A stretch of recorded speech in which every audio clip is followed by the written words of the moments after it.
અમદાવાદથી એક મોટા સમાચાર મળી રહ્યા છે। એસઓજીની અત્યાર સુધીની સૌથી મોટી કાર્યવાહી ગેરકાયદે કફ સિરપ હેરાફેરીના રેકેટનો કર્યો પર્દાફાશ। રિલીફ રોડ પોસ્ટ ઓફિસમાંથી ઝડપ્યો કફ સિરપનો જથ્થો। પોસ્ટ મારફતે પૂર્વોત્તરના રાજ્યોમાં મોકલાતો હતો કફ સિરપનો જથ્થો। મિઝોરમ, ત્રિપુરા, આસામમાં કફ સિરપ મોકલાતું હોવાનો થયો છે ખુલાસો। એસઓજીએ કફ સિરપની 60 લાખની 5000થી વધારે બોટલ કરી છે જપ્ત। અત્યાર સુધીનો ગેરકાયદે કફ સિરપનો આ સૌથી મોટો જથ્થો ઝડપાયાનો દાવો કરવામાં આવ્યો છે। એસઓજીએ મુદ્દામાલ જપ્ત કરી એનડીપીએસ એક્ટ હેઠળ ગુનો દાખલ કર્યો છે। તો 60 લાખની 5000થી વધારે બોટલ હાલ જપ્ત કરી લેવામાં આવી છે। ખાસ કરીને પૂર્વોત્તર રાજ્યોમાં આ જથ્થો સપ્લાય કરવામાં આવતો હતો। ગેરકાયદે કફ સિરપ હેરાફેરીના રેકેટનો થયો છે પર્દાફાશ।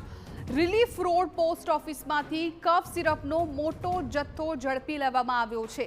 પોસ્ટ મારફતે પૂર્વોત્તરના રાજ્યોમાં મોકલાતો હતો આ કફ સિરપનો જથ્થો। મહત્વપૂર્ણ છે કે મિઝોરમ, ત્રિપુરા, આસામમાં આ કફ સિરપ મોકલાતું હોવાનો ખુલાસો થયો છે।